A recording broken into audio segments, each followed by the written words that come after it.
and the entire workforce to continue to work together in building viable economy for the development of the state.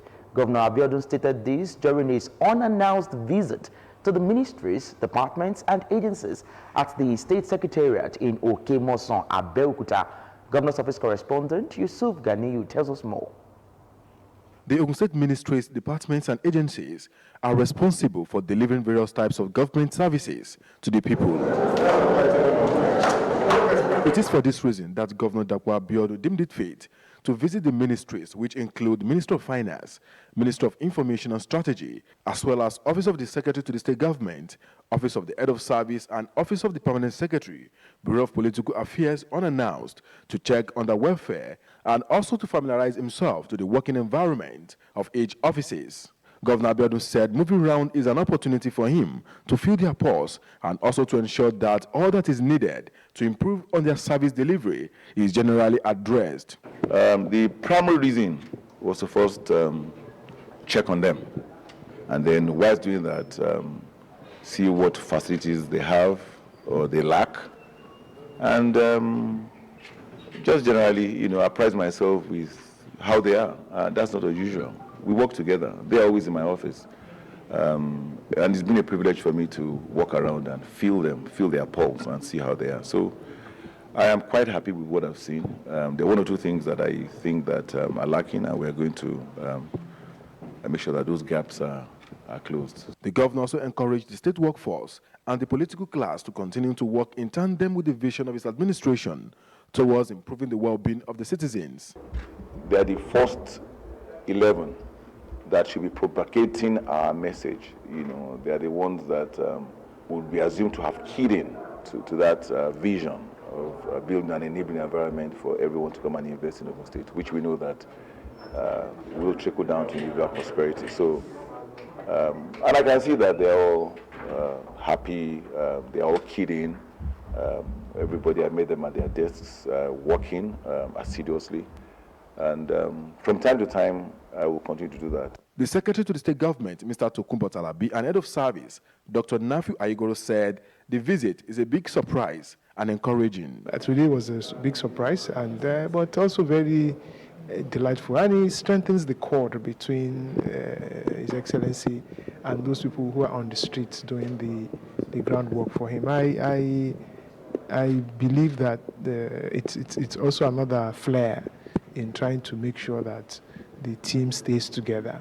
It's a moral booster that your principal has visited you to see the condition that you are working, and it's quite encouraging. And I think it will spur them to do more and be punctual and be at their desk.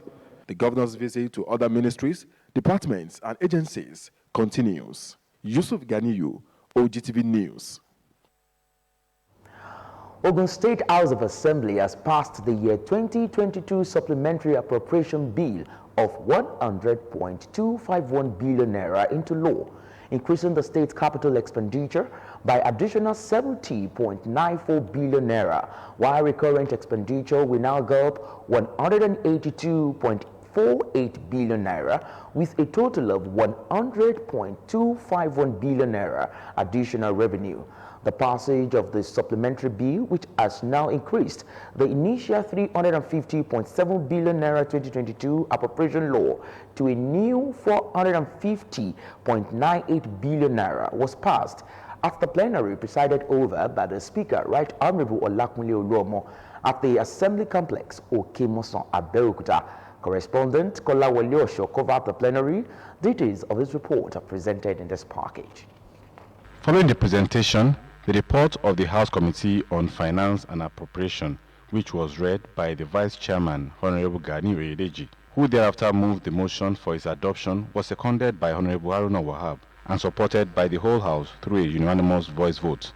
The Speaker, Right Honorable Olakunle Oluomo, thereafter conducted the reading and clause-by-clause adoption of the sectorial allocation at the Committee of Supply. The bill was unanimously approved by the lawmakers, with slight adjustments in the recurrent expenditure of 47 agencies, just as the capital expenditure of 27 other agencies were equally reviewed. The process leading to the passage of the bill indicated that the recurrent expenditure was moved from 153.1 billion naira to 182.48 billion naira, resulting in an increment of 29.3 billion naira, just as capital expenditure was increased from 197.5 billion naira to 268.49 billion naira, giving 70.493 billion naira total difference. The interline generated revenue was increased from 153.17 billion naira to 160.17 billion naira, creating a difference of 7 billion naira.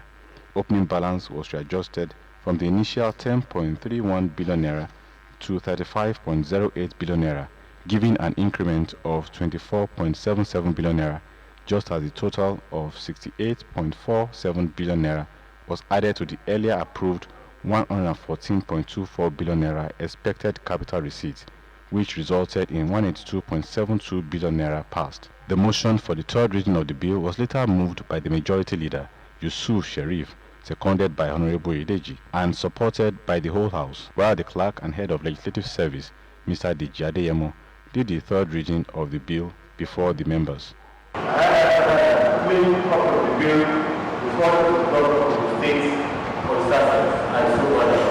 The lawmakers had, in December 2021, passed the 2022 appropriation bill of 250.7 billion naira into law, consisting of 153.18 billion naira recurrent expenditure and 197.55 billion naira for capital expenditure.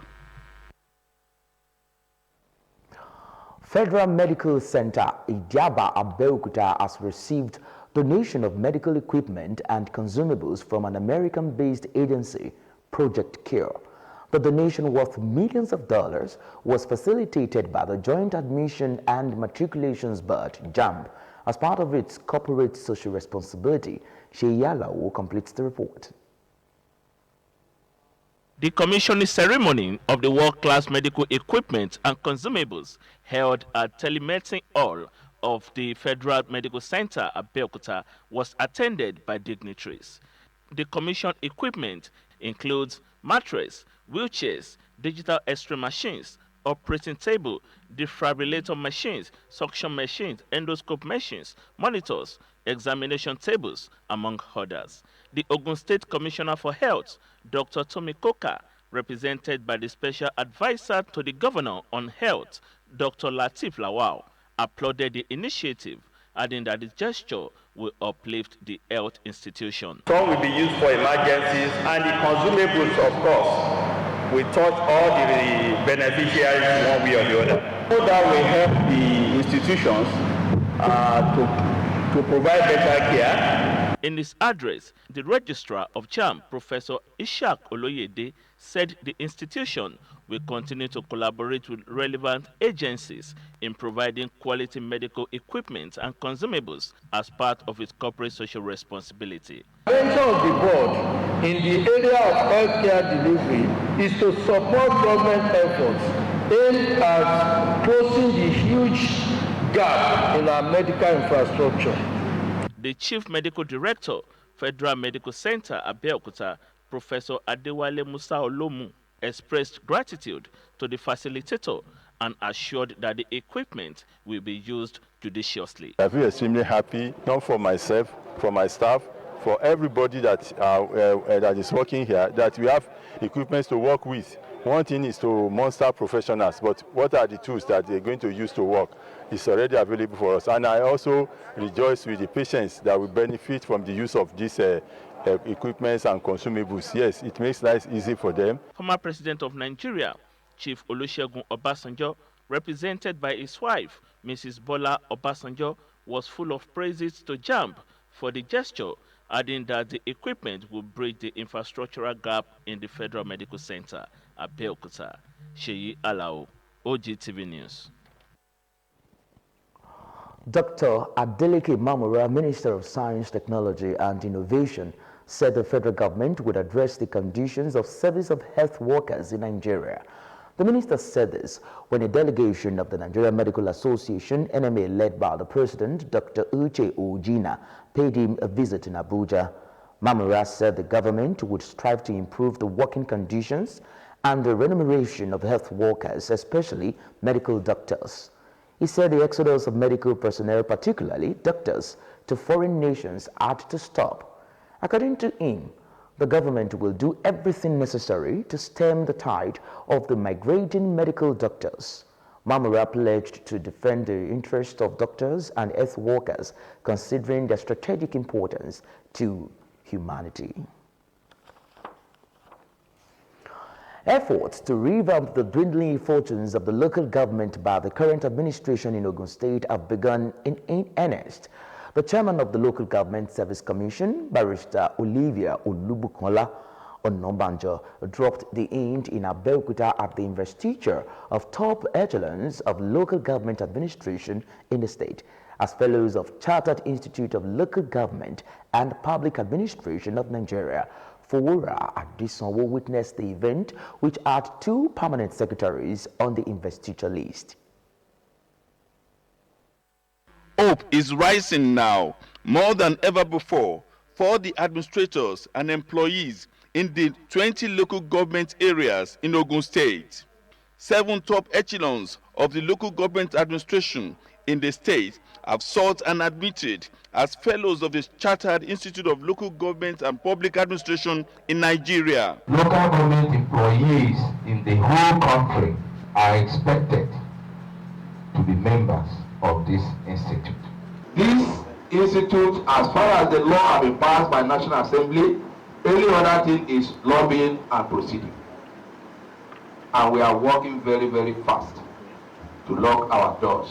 According to the chairman of the Local Government Service Commission Ogun State, Barrister Olubukola Onobanjo, who is one of the inductees, this was made possible by Prince Dapo Abiodun, governor of Ogun State, who was convinced that there was a need to rejig local government administration for efficiency. They will help with training and retraining. They should feel happy that they belong to a chartered institute. They do not have to sit for the exams because they have the prerequisite. Dr. Uche Okereke, the registrar and the chief executive officer of the Chartered Institute of Local Government Administration, who was joined by its Ogun State coordinator, Professor Lasun Badamosi, also decorated all the full-time commissioners in the Local Government Service Commission, namely Honorable Lufemi Lukman Adiro, Otumba Koye Ijaduola, Honorable Seson Fagbayi, Alhaji Razak Olatunde Rufai, as fellow Chartered Institute of Local Government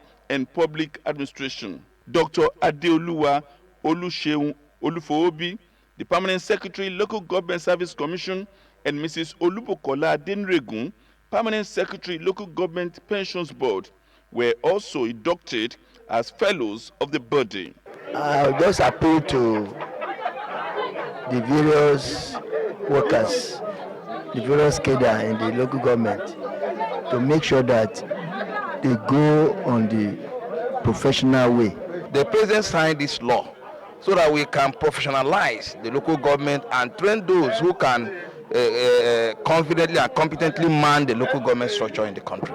All national and state executive of National Union of Local Government Employees would not be left out in the ongoing investiture by the Chartered Institute of Local Government and Public Administration, the registrar revealed.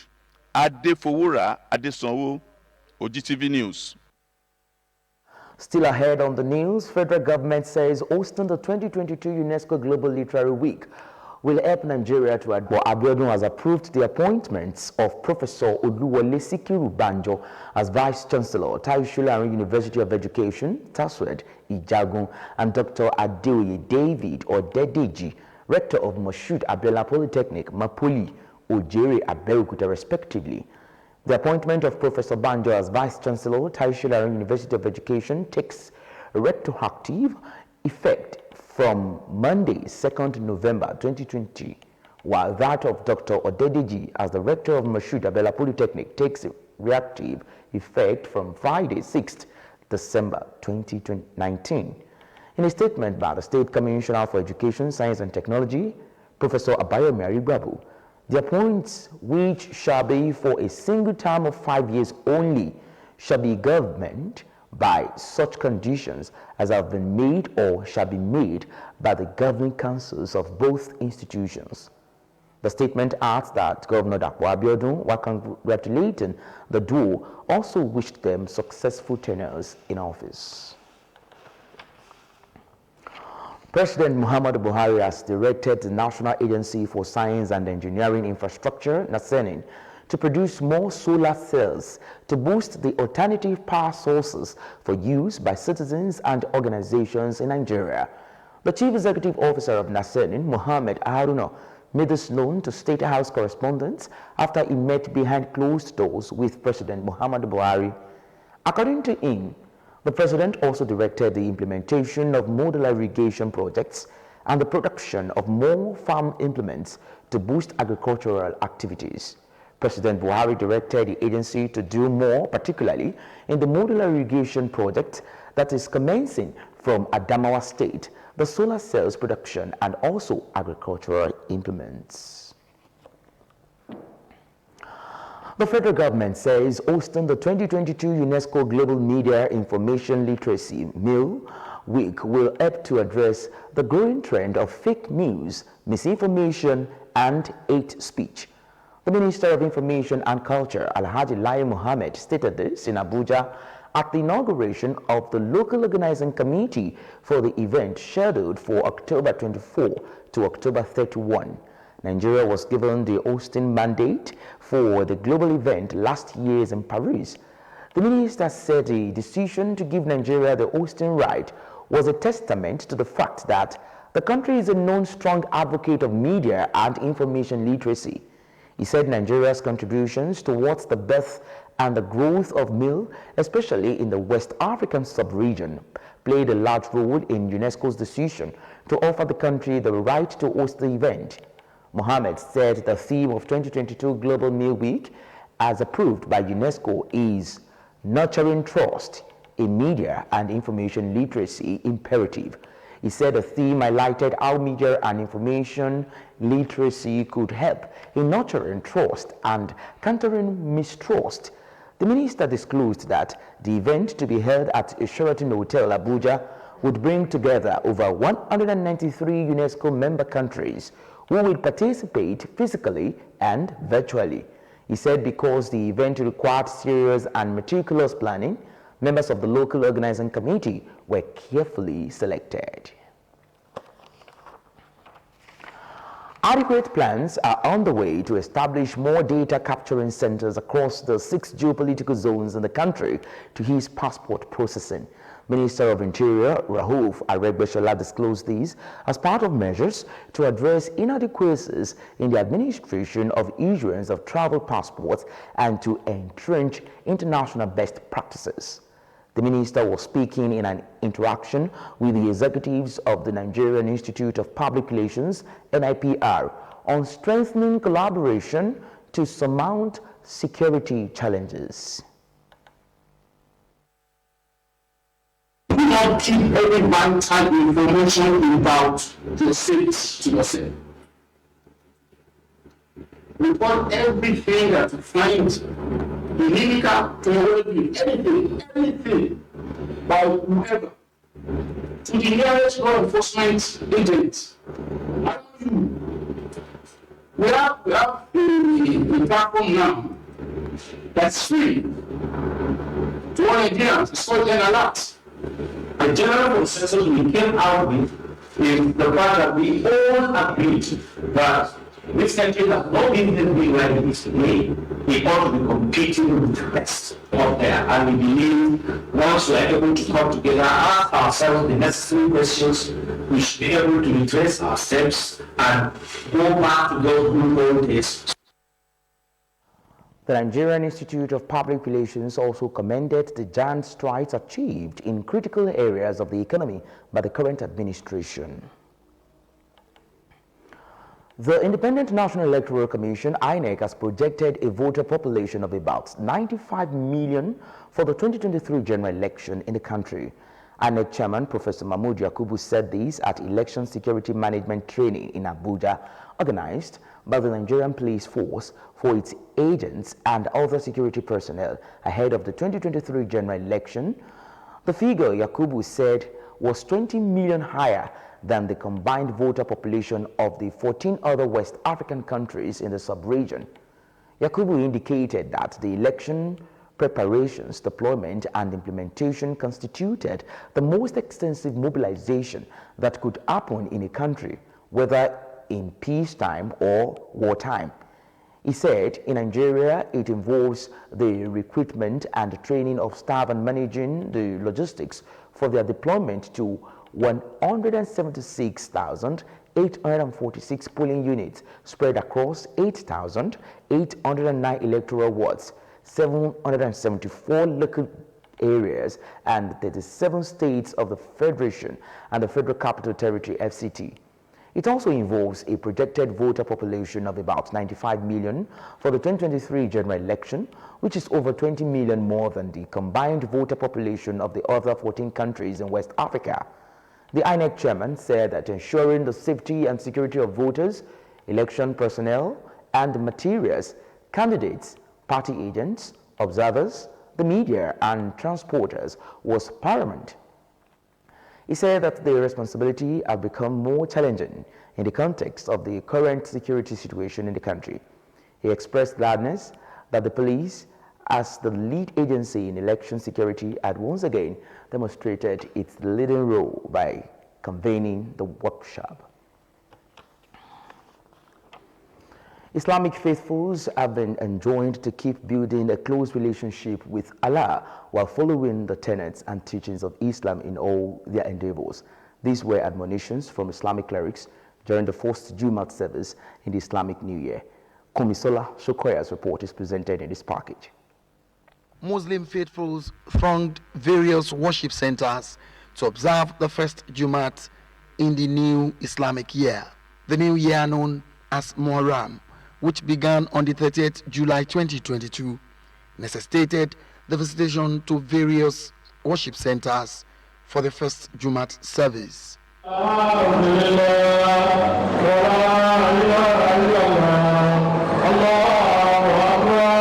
The Chief Imam Al-Barka Mosque, Abeokuta, Dr. Mutiwa Agboke, said the first Jumat service of the new calendar year is a turning point for faithfuls to set positive development and become a better believer. The celebration of New Year in Islam is not just celebration, it's for commemoration of some reasonable event that happened to Prophet Muhammad sallallahu alaihi wasallam.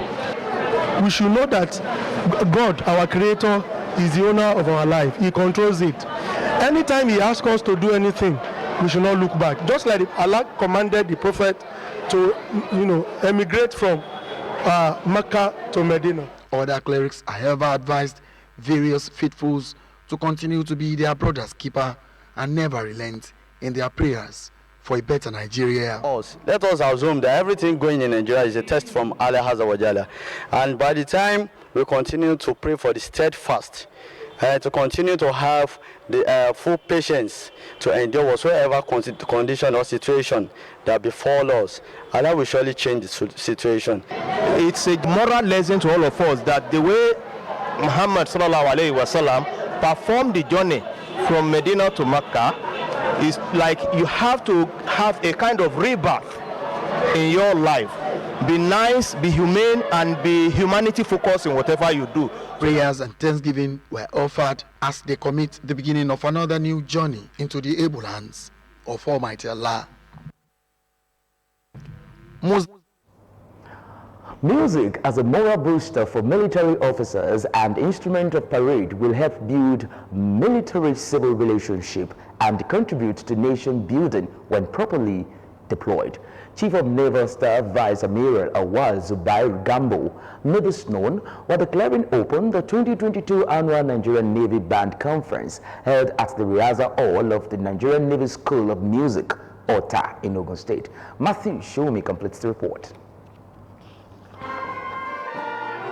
As an integral part of the force, the Nigerian Navy Band has been part of the success story of the Nigerian Navy, and this annual conference with the theme Military Music, a professional tool for nation building, is aimed at bringing forward ideas that will help enhance the capacity of the school to contribute more to the military and the nation. Chief of Naval Staff, Vice Admiral Anwar Subaru Gambo, represented by the Flag Officer commanding Naval Training Command, Rear Admiral Monday Uhiere, said this is another opportunity to contribute to the progress and development of the nation by using music to affect the society positively through the Nigerian Navy. This conference is yet another opportunity for participants to discuss, share experiences, and provide ways through which military music could further nation building. Decisions taken in this hall would influence the future of the Nigerian Navy. Acting Director of Music of Nigerian Navy, Commander Olalekan Abiodun, expressed his delight on the opportunity of hosting another conference which has been used to sharpen the skills of naval band officers and advance the school. It is pertinent to state that the implementation of the communique at the last year Nigerian Navy Band Conference 2021 has contributed significantly to improving training and performances in the department. Head of the Music Department of Obafemi Awolowo University, Ile-Ife, Professor Michael Olatunji, who also traced the process of transformation and indigenization of the Navy units since its creation in 1963 as a child of necessity, said the Navy Band has been a veritable tool of propagating culture and heritage of the nation. The band also worked industriously to be creative and innovative in the areas of music composition and performance. There is also the need for more collaborative efforts with bands of other sister services as well as professional colleagues in the academia. There was a paper discussion around the lecture and the theme of the conference, followed by the presentation of awards to some of the dignitaries. Matthew Shoumi, OGTV News.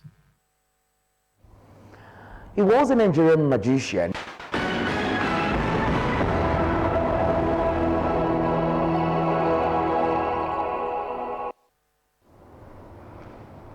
It's good to have you join us on the business segment of the news. The federal government will generate about 160.46 billion naira from excise duty on telecommunication services in 2023. This was revealed by the Minister of Finance, Budget and National Planning, Zainab Ahmed, during a stakeholders forum on the implementation of excise duty on telecommunication service in Nigeria. Ahmed, who spoke through the Assistant Chief Officer of the Ministry, Mr. Frank, said that the implementation of the excise duty was in a bid to increase the government's revenue according to the Nigerian Communications Commission. The combined revenue of operators in the GSM, fixed wired and internet service providers was 3.21 trillion naira in 2021. If the government implements its 5% excise duty on telecom service, it will generate about 160.46 billion naira. The amount, however, assumes that the revenue of the telecoms will be static, but in real terms, it would either be higher or lower, depending on economic fundamentals in 2022. Meanwhile, the Federal Operations Unit Zone A of the Nigerian Customs Service said it has intercepted 34,725 liters of petroleum motor spirit, 7,261 bags of 50 kg foreign parboiled rice, equivalent to 12 trucks load of other contrabands worth over 537 million naira in July. Addressing journalists at the unit in Ikeja, the acting customs area controller in charge of the unit, Hussein Ejibunu, said that the unit also intercepted 201 cartons of expired seasoning, 39 bales of used clothes, amongst others, within the period under review. He explained that the liters of the PMS were intercepted at the border while being smuggled to Benin Republic. The Managing Director, Nigerian Ports Authority, Muhammad Bello Koko, has urged the Standard Organization of Nigeria to play an active role in the export processing zones to fast-track Nigerians' export drive. Bello Koko said this in Lagos during a meeting with the Director General of SUN, Farouk Salim. He said SUN's technical expertise would be brought to bear through its participation in the joint cargo inspection and examination for greater efficiency and swift apprehension of suspected substandard products. The NPA boss enjoined Sun to fast-track Nigerians' export drive for quality and competitive products across the nation's border, while promising that the NPA would with Sun to ensure its discharge its duty effectively. In its remark, DG Sun Malam Farouk Salim expressed regret at the dangers posed by the influx of substandard products to the concerted efforts of relevant agencies and stakeholders towards growing the nation's economy. The International Monetary Fund estimated the volume of capital that has left emerging markets, including Nigeria, following the ongoing interest rate cycle at $50 billion. It linked the flight, which it described as a slower version of the March 2020 occurrence, to monetary tightening by Central Bank of developed countries. Led by the Federal Reserve System, central banks across the globe have joined rate-rising mania to stem high inflation. The Fed has increased interest rates 4 times this year, 2 of which were 75 basis points imposed back-to-back. The monetary authorities are also winding down their stimulus packages, most of which were deployed to mitigate the impact of COVID-19 pandemic. The Fed had its balance sheet expanded by about 100% as it threw money into the COVID disruption. And finally, after the decision of the Organization of Petroleum Exporting Countries, OPEC, and its allies to stabilize crude oil prices, reports of the United States Energy Information Administration has forced a sharp drop in the prices across all grades, including Nigerian Bonny Lights. Average price are trended above $100 per barrel following the OPEC decision, but the prices tumbled to an average of $90 as UCR announced that there was 4.5 million barrels of oil inventories. The current prices is the lowest since Russia invaded Ukraine at the end of February 2022.